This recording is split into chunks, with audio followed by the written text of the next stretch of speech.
ஜீவனை பார்க்கிலும் உமது கிருபை நல்லது. என் உதடுகள் உம்மை துதிக்கும். சங்கீதம் 63:3.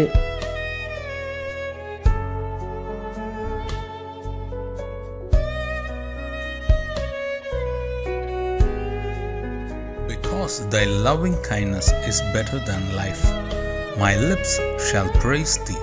Psalms 63:3. ஆண்டவரும் இரட்சகருமாகிய இயேசு கிறிஸ்துவின் நாமத்தினாலே God Goes East மினிஸ்ட்ரீஸின் யூடியூப் சேனல் வாயிலாக உங்களை சந்திப்பதில் பெரும் மகிழ்ச்சி அடைகிறேன். இந்த புதிய நாளிலே தேவனாகிய கர்த்தர் நம்மை நினைத்து ஆசீர்வதிக்க விரும்புகிறார். கடந்த நாட்களிலெல்லாம் நம்மை பாதுகாத்து இந்த நாளுக்குள் பிரவேசிக்க நமக்கு இரக்கம் பாராட்டியிருக்கிற தேவாதி தேவனுக்கு ஸ்தோத்திரம் உண்டாவதாக. அவருடைய இரக்கங்களும் அவருடைய தயவும் அவருடைய கிருபையும் நம்மை ஒவ்வொரு நாளும் பின்தொடர்ந்து கொண்டிருக்கிறதினாலே தொடர்ந்து நாம் கர்த்தருக்கு நன்றியுள்ளவர்களாய் இருப்போம். கர்த்தர் நமக்கு சொன்னவைகளையெல்லாம் நிச்சயம் நமக்கு செய்யத்தான் போகிறார். தேவன் செய்ய போகிற அதிசயமான காரியங்களை எதிர்நோக்கி காத்திருப்போம். நம்முடைய நம்பிக்கையிலே விசுவாசத்திலே உறுதியாய் நாம் தரித்திருப்போம். தேவனாகிய கர்த்தர் ஒவ்வொரு நாளும் நம்மோடு பேசும்படியாய் கொடுக்கிற ஒவ்வொரு வார்த்தைகளையும் பற்றி கொள்வோம். ஏனெனில் கர்த்தருடைய ஒவ்வொரு வார்த்தையிலும் ஜீவன் உண்டு. அந்த ஜீவனுள்ள வார்த்தைகளை நம்பி காத்திருப்போம். தேவனாகிய கர்த்தர் பெரிய காரியங்களை செய்வாராக. ஆமென்.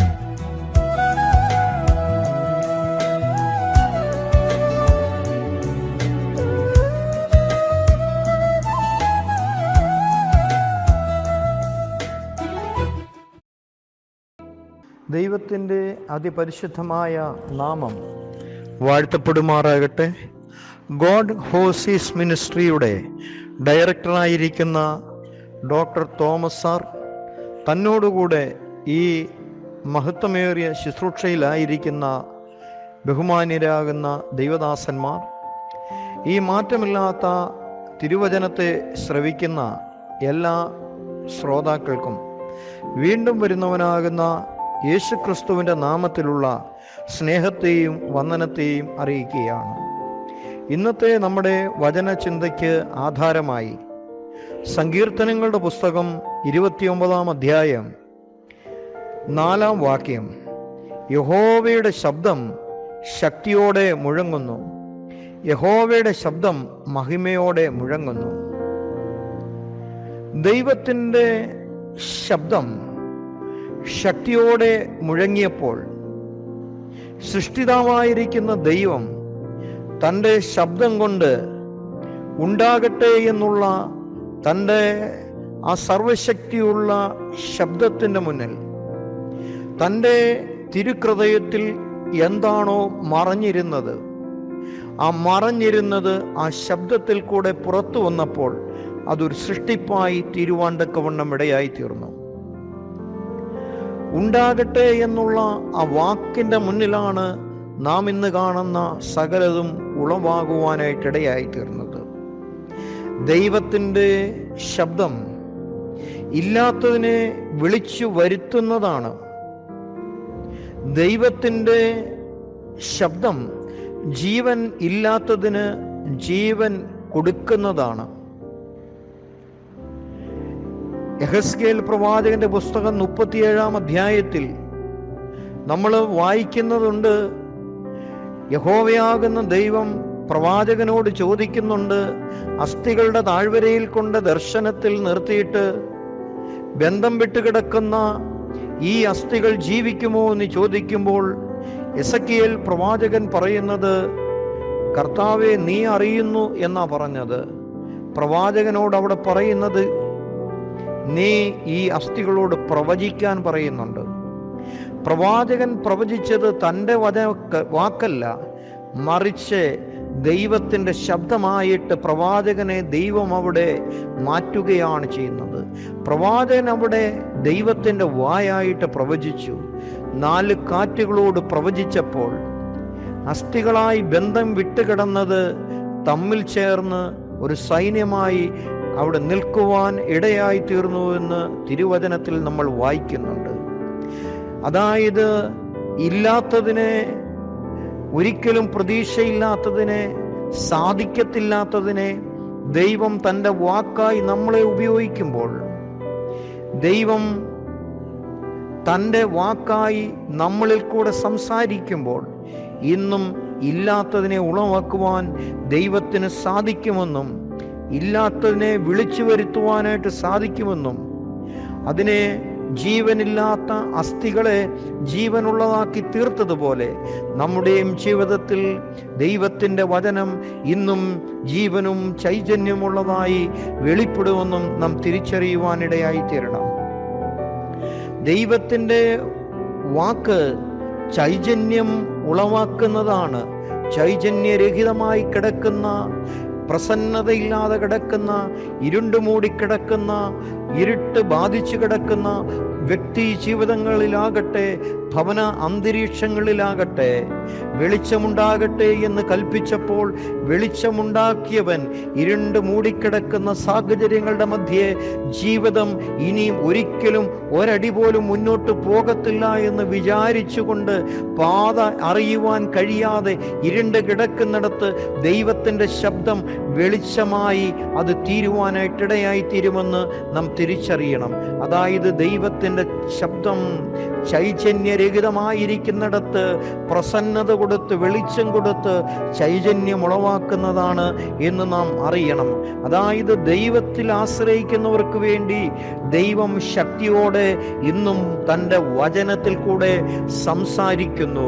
ഉണ്ടാകട്ടെ എന്നവൻ പറയുന്നു, സൗഖ്യമാകട്ടെ എന്നവൻ പറയുന്നു. അതേ, ഈ മറഞ്ഞു പോയത് മടങ്ങി വരട്ടെ എന്ന് പറയുന്നു. അതേ, നിർജീവമായത് ജീവനുള്ളതായി തീരട്ടെ എന്ന് പറയുന്നു. അവന്റെ ശബ്ദത്തിങ്കൽ ഇന്ന് സകലതും സംഭവിക്കുവാൻ തക്കവണ്ണം ഇടയായി തീർന്നു. ഒരിക്കൽ ജായിറോസ് എന്ന് പറയുന്ന മനുഷ്യന്റെ വീട്ടിൽ, വിശുദ്ധ മാർക്കോസിന്റെ സുവിശേഷം 5-ാം അധ്യായം 41-ാം വാക്യം, യേശു അവിടെ കടന്നു ചെന്നു. ആ ജായിറോസിന്റെ മകൾ മരിച്ചവളായിരുന്നു. യേശു പറഞ്ഞു, അവൾ മരിച്ചിട്ടില്ല, അവൾ ഉറങ്ങിയാണെന്ന് പറഞ്ഞപ്പോൾ മരണവീട്ടിൽ ഉണ്ടായിരുന്നവർ യേശുവിനെ പരിഹസിക്കുവാനിടയായി തീർന്നു. യേശു ബാലയുടെ അടുക്കൽ ചെന്നു, ജായിറോസിന്റെ മകളുടെ അരികിൽ ചെന്നു. അവളോട് പറഞ്ഞു, ബാലേ എഴുന്നേൽക്കുക, തലിത ഖൂമി എന്ന് അവൻ പറയുവാൻ ഇടയായി തീർന്നപ്പോൾ മരിച്ചവൾ എഴുന്നേറ്റ് ഇരുന്ന് സംസാരിക്കുവാൻ തുടങ്ങി. ഇന്ന് എന്നെ കേൾക്കുന്ന പ്രിയമുള്ള ദൈവത്തിൻ്റെ മക്കളെ, ദൈവത്തിൻ്റെ വചനം ജീവനില്ലാത്തതിന് ജീവൻ കൊടുക്കുന്നതാണ്. അവനിന്നും ജായിറോസിന്റെ വീട്ടിൽ കടന്നു എന്നതുപോലെ നമ്മളുടെ ഓരോരുത്തരുടെയും മരണാസന്നമായി കിടക്കുന്ന ജീവിത സാഹചര്യങ്ങളുടെ നടുവിൽ പ്രതീക്ഷകളില്ലാതെ തകർന്ന് ഇനി ഒരു അടി പോലും മുന്നോട്ട് പോകത്തില്ലെന്നും ഒരടി പോലും ഉയരത്തില്ലെന്നും ലോകം വിധി എഴുതി മാറ്റിയിരിക്കുന്നിടത്ത് എൻ്റെ കർത്താവ് കടന്നു വന്ന് എഴുന്നേൽക്കുക എന്ന് പറയുമ്പോൾ തകർന്നു കിടക്കുന്ന, താണു കിടക്കുന്ന, ചേറ്റിൽ കിടക്കുന്ന ഇടത്തു നിന്നും സ്വർഗത്തിലെ ദൈവത്തിൻ്റെ മഹത്വമുള്ള ശബ്ദം, ശക്തിയോടെ മുഴങ്ങുന്ന ശബ്ദം എഴുന്നേൽപ്പിക്കുവാൻ തക്കവണ്ണം ഇടയായി തീരുമെന്ന് നാം തിരിച്ചറിയുവാനായിട്ടിടയായി തീരണം. സ്തോത്രം. അതേ, സ്തോത്രം. അവിടെ പറയുന്നത് ഗുരു വന്നിട്ടുണ്ട് എന്ന് പറയുമ്പോൾ ഗുരു മരിച്ചുപോയി എന്നാണ് പറയുന്നത്. അപ്പോൾ യേശു പറയുകയാണ്, ജായിറോസിനോട് പറയുകയാണ്, ജായിറോസ്, നീ ഭയപ്പെടേണ്ട, നീ വിശ്വസിക്കുക മാത്രം ചെയ്താൽ മതി. അവിശ്വാസത്തിൻ്റെ വാക്കുകൾ പറയുമ്പോൾ യേശു പറയുകയാണ്, നീ വിശ്വസിക്കുക. എൻ്റെ ശബ്ദത്താൽ ഈ കാണുന്ന സകല പ്രപഞ്ചവും, അതേ, ജീവനുള്ളതും ജീവനില്ലാത്തതും സകലതും എൻ്റെ വാക്കിനാൽ സൃഷ്ടിക്കപ്പെട്ടു എങ്കിൽ നീ വിശ്വസിക്കേ. ഇത് സൃഷ്ടിക്കപ്പെട്ടുവെങ്കിൽ നിന്റെ വിഷയം എനിക്ക് വളരെ നിസ്സാരം മാത്രമേ ഉള്ളൂ, ഒന്നുമല്ല എന്ന് അഖിലാണ്ടത്തെ നിർമ്മിച്ച സർവശക്തനാകുന്ന ദൈവം, സൂര്യനെ നിർമ്മിച്ചവൻ, ഗോളങ്ങളെ നിർമ്മിച്ചവൻ, നക്ഷത്രങ്ങളെ സൃഷ്ടിച്ചവൻ, സകലതിനെയും സൃഷ്ടിച്ച് വിളിച്ചു വരുത്തിയ ദൈവത്തിന് നമ്മുടെ വിഷയം ഒരു വിഷയമല്ലെന്ന്. അവൻ്റെ ഒരു വാക്ക് മതി, ഒരു വാക്ക് കൽപ്പിച്ചാൽ മതി, ഒരു വാക്ക് കൽപ്പിച്ചാൽ മതി. ദൈവത്തിൻ്റെ വാക്ക് ഇന്നും ജീവനും ചൈതന്യമുള്ളതായിട്ട് നിലനിൽക്കുകയാണ് ചെയ്യുന്നത്. യേശു ജൈറോസിനോട് പറയാണ്, നീ ഭയപ്പെടേണ്ട. അവർ പറഞ്ഞ വാക്ക് നിമിത്തം നീ ഭയപ്പെടേണ്ട. അവർ പറഞ്ഞു തന്നെ, ഇനിയും ഗുരുവിനെ ബുദ്ധിമുട്ടിക്കണ്ട, കുട്ടി മരിച്ചുപോയി, ഇനി ബുദ്ധിമുട്ടിക്കണ്ടെന്ന് അവർ പറഞ്ഞെങ്കിൽ, ഞാൻ ബുദ്ധിമുട്ടിപ്പിക്കുവാനല്ല, ഞാൻ ജീവൻ തരുവാനാണ്. ഞാൻ കടന്നു വന്നത് മരിച്ചവനെ എഴുന്നേൽപ്പിക്കുവാൻ വേണ്ടിയാണ്. എൻ്റെ വാക്കിനുള്ളിൽ മരണഭാണ്ഡത്തിൽ മറഞ്ഞു കിടക്കുന്ന ജീവാത്മാവ് മൃതമായി കിടക്കുന്ന ശരീരത്തിലേക്ക് മടങ്ങി വരുമെന്ന് നീ തിരിച്ചറിയേണ്ടതിന് എൻ്റെ കൂടെ നീ അകത്ത് വരുവാനായിട്ട് ജൈറോസിനോട് പറഞ്ഞ് അകത്ത് കയറ്റിയവൻ മരിച്ചു കിടന്നവളെ ജീവനോടെ പുറത്തു കൊണ്ടുവരുവാനിടയായി തീർന്നെങ്കിൽ, ഇന്ന് ഈ വചനം കേൾക്കുന്ന പ്രിയ സ്നേഹിത, നിന്റെ ജീവിതത്തിലും മരിച്ചു കിടക്കുന്ന, അത് ഇരുണ്ട് കിടക്കുന്ന സാഹചര്യങ്ങളുടെ മധ്യയിൽ ദൈവത്തിൻ്റെ ആ ശബ്ദം മുഴങ്ങുവാനായിട്ട് സമയമായിരിക്കുന്നു എന്ന് തിരിച്ചറിയുക. നമുക്ക് വേണ്ടി സംസാരിക്കുവാൻ ഒരു ദൈവമുണ്ട്. അവൻ്റെ ശബ്ദം ഇന്ന് നമുക്ക് വേണ്ടി ഉണ്ട്. അതേ, പിതാവാകുന്ന ദൈവത്തിൻ്റെ വലത്ത് ഭാഗത്തിരിക്കുന്ന പുത്രനാകുന്ന യേശു ക്രിസ്തു ഇന്ന് നമുക്ക് വേണ്ടി ശബ്ദമുയർത്തി സംസാരിക്കുന്നുണ്ട്. അതുകൊണ്ടാണ് നാം ഇന്ന് ജീവിക്കുവാനായിട്ട് ഇടയായി തീർന്നത്. നമുക്ക് വേണ്ടി പക്ഷവാദം ചെയ്യുന്ന ഒരു ദൈവമുണ്ട്. അവൻ മരിച്ചവനാണ്, അവൻ അടക്കപ്പെട്ടവനാണ്, അവൻ ഉയർത്തെഴുന്നേറ്റവനാണ്, അവൻ ജീവനുള്ള ദൈവമായി ജീവിക്കുന്ന ദൈവമാണ്. അവൻ മരിച്ചവനാണെങ്കിൽ മരണത്തെ എറിഞ്ഞവനാണ്, അവൻ അടക്കപ്പെട്ടവനാണെങ്കിൽ ഇരുട്ടിനെ അവൻ തിരിച്ചറിഞ്ഞതാണ്, അവൻ ഉയർത്തെഴുന്നേറ്റവനാണെങ്കിൽ ഉയർപ്പിന്റെ ശക്തി അറിഞ്ഞവനാണ്. അതുകൊണ്ട് അവന്റെ ശബ്ദത്തിൽ ഇന്ന് നമുക്ക് വേണ്ടി പ്രതിസന്ധിയിൽ പക്ഷപാതം ചെയ്യുന്ന, ശബ്ദിക്കുന്ന, നമുക്ക് വേണ്ടി വാദിക്കുന്ന നല്ല മധ്യസ്ഥനായിട്ട് അവൻ ഇരിക്കുന്നത് കൊണ്ട് നമുക്ക് ഭയപ്പെടേണ്ട കാര്യമില്ലെന്ന് നാം തിരിച്ചറിയുവാണ്ടൊക്കെ നമ്മുടെ ആയിത്തീർന്നു. യഹോവയുടെ ശബ്ദം ശക്തിയോടെ മുഴങ്ങുന്നു, യഹോവയുടെ ശബ്ദം മഹിമയോടെ മുഴങ്ങുന്നു എന്ന് നമുക്ക് കാണുവാൻ സാധിക്കും. വിശുദ്ധനായ യോഹന്നാൻ എഴുതിയ സുവിശേഷം 11-ാം അധ്യായം നമുക്ക് കാണുവാനായിട്ട് സാധിക്കുന്നുണ്ട്. യേശു മരിച്ചുപോയ ലാസറിന്റെ കല്ലറയ്ക്കൽ 4-ാം ദിവസത്തെ കടന്നു ചെല്ലുന്നുണ്ട്. അവിടെ യേശു ലാസറിനെ വിളിക്കുകയാണ്. കല്ല് മാറ്റാൻ പറയുമ്പോൾ സഹോദരിമാർ പറയുന്നത് 4 ദിവസമായി നാറ്റം വെച്ചു തുടങ്ങി. യേശു പറഞ്ഞു, കല്ല് മാറ്റാൻ പറഞ്ഞു. കല്ല് മാറ്റിയപ്പോൾ ലാസറെ പുറത്തു വരിക എന്ന് യേശു ശബ്ദത്തിൽ വിളിച്ചപ്പോൾ മരിച്ചവൻ കെട്ടപ്പെട്ടവനായിട്ട് പുറത്തു വന്നു എന്നാണ് തിരുവചനം നമ്മളെ പഠിപ്പിക്കുന്നത്. യേശുവിൻ്റെ വാക്കിൻ്റെ മുന്നിൽ അവനെ കെട്ടിയ കെട്ടുകൾ അവന് കല്ലറയ്ക്കകത്ത് നിന്ന് പുറത്തു വരുവാനായിട്ട് ഒരു തടസ്സമായിരുന്നില്ല. യേശുവിൻ്റെ വാക്ക് കല്ലറയ്ക്കകത്ത് കെട്ടി അടയ്ക്കപ്പെട്ടവൻ കാല് മുതൽ അതേ ശിരസ് വരെയും തുണി കൊണ്ട് സുഗന്ധദ്രവ്യങ്ങൾ പൂശി കെട്ടപ്പെട്ടവനെ കെട്ടവന് പുറത്തു കൊണ്ടുവരുവാനായിട്ട് ഒരു തടസ്സമായിരുന്നില്ല എന്ന് ദൈവത്തിൻ്റെ വചനത്തിൽ നമുക്ക് കാണുവാനായിട്ട് സാധിക്കുന്നുണ്ടെങ്കിൽ, ഇന്ന് രാത്രി ഇന്നും യേശുവിൻ്റെ വചനത്തിൻ്റെ ശക്തി അനേക കെട്ടുകൾ കെട്ടപ്പെട്ട് കിടക്കുന്ന അവസ്ഥകളിൽ നിന്നും നമ്മെ പുറത്തു കൊണ്ടുവരുവാനായിട്ട് യേശുവിൻ്റെ വചനത്തിൻ്റെ ശക്തി പര്യാപ്തമാണെന്ന് നാം തിരിച്ചറിയുവാൻ തക്കവണ്ണം ഇടയായിത്തീരണം. അതേ, ഇരിക്കുന്നവനും ഇരുന്നവനും വരുന്നവനും ജീവന്റെ ഉടയവനുമാകുന്ന, ജീവനെ കൊടുക്കുന്നവനാകുന്ന, ജീവിപ്പിക്കുന്നവനാകുന്ന, സർവശക്തനാകുന്ന ഒരു ദൈവം നമുക്കുണ്ട്. അവന്റെ ശബ്ദം ഇന്ന് ഗാംഭീര്യത്തോടെ മുഴങ്ങുകയാണ്. എന്താണ്? അതേ, ആ ശബ്ദത്തിന് മുന്നിൽ സകലതും പുതുക്കപ്പെടുന്നതാണ്. സകല നിർജീവാവസ്ഥയും അതേ സ്തോത്രം മഹത്വത്തോടെ എഴുന്നേറ്റ് വരുന്നതായി നമുക്ക് കാണുവാനായിട്ട് സാധിക്കും. യോബിന്റെ പുസ്തകം 37-ാം അധ്യായത്തിൽ നമുക്ക് കാണുവാൻ സാധിക്കുന്നുണ്ട്. അവൻ തൻ്റെ മഹിമാനാദം കൊണ്ട് വരുന്നു എന്ന് നമുക്ക് കാണുവാനായിട്ട് സാധിക്കുന്നുണ്ട്. യഹോവയുടെ ശബ്ദം വെള്ളത്തിന് മീതെ, യഹോവയുടെ ശബ്ദം പെരുവെള്ളത്തിന് മീതെ എന്ന് സങ്കീർത്തനത്തിൽ 29-ാം സങ്കീർത്തനം 3-ാം വാക്യത്തിൽ നമുക്ക് കാണുവാനായിട്ട് സാധിക്കുന്നുണ്ട്.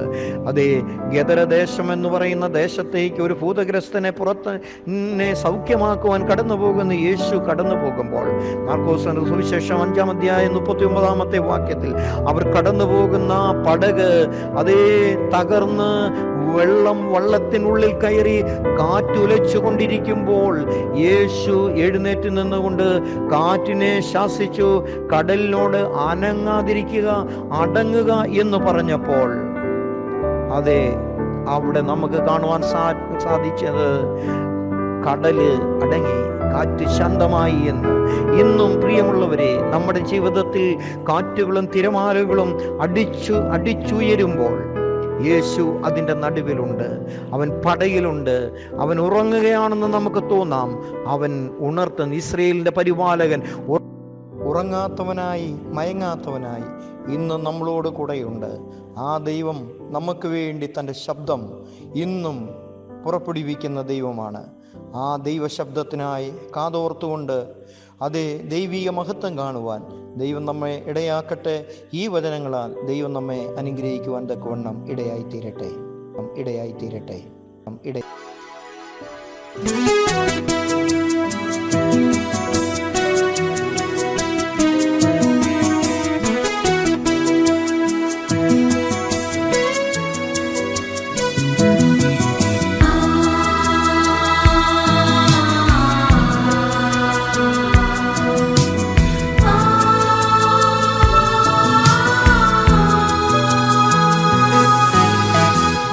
സ്നേഹിതർക്കായി സ്വയം ജീവനേകിയ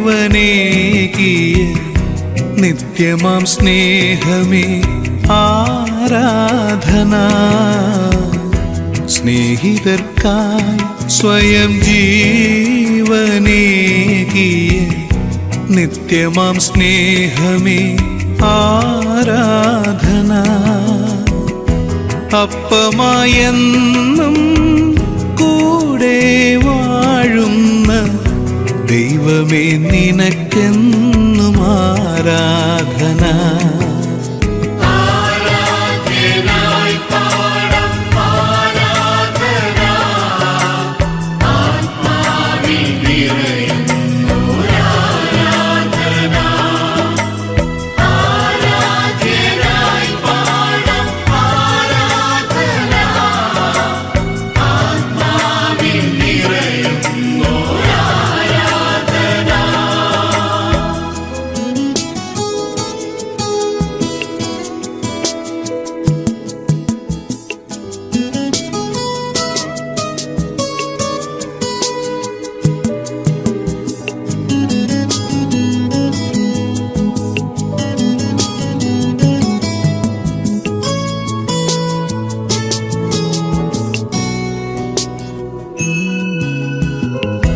ചങ്കിലെ ചോര നീ എനിക്കായൊഴുക്കി, നിൻ ദേഹമെനിക്കായി പകുത്തു തന്നു.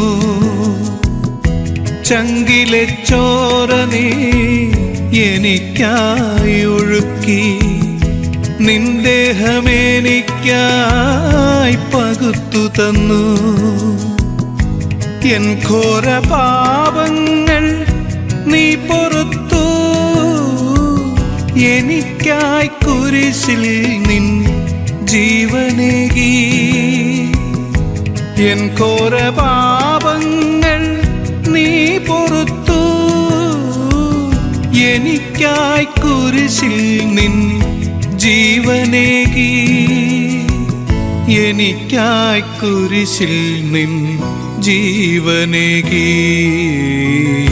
സ്നേഹിതർക്കായി സ്വയം ജീവനേകിയ നിത്യമാം സ്നേഹമേ ആരാധന. അപ്പമായെന്നും കൂടെ വാഴുന്ന ദൈവമേ നിനക്കെന്നും ആരാധന.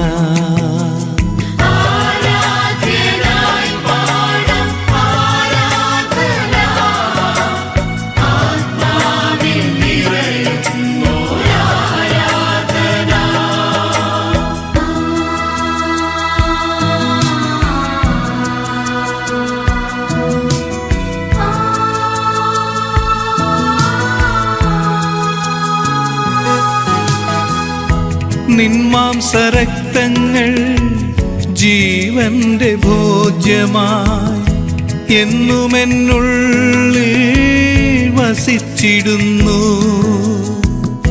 നിൻ മാംസരക്തങ്ങൾ ജീവന്റെ ഭോജ്യമായി എന്നുമെന്നുള്ളിൽ വസിച്ചിടുന്നു. കാരുണ്യമേകുന്ന കാൽവരിനാഥ, എന്നുമെന്നും നിനക്കാരാധന. കാരുണ്യമേകുന്ന കാൽവരിനാഥ, എന്നുമെന്നും നിനക്കാരാധന. ആരാധന, സ്തുതി, ആരാധന. സ്നേഹിതർക്കാ സ്വയം ജീവനേകിയ നിത്യമാം സ്നേഹമേ ആരാധന. അപ്പമായെന്നും കൂടെ വാഴുന്ന ദൈവമേ നിനക്കെന്നും ആരാധന.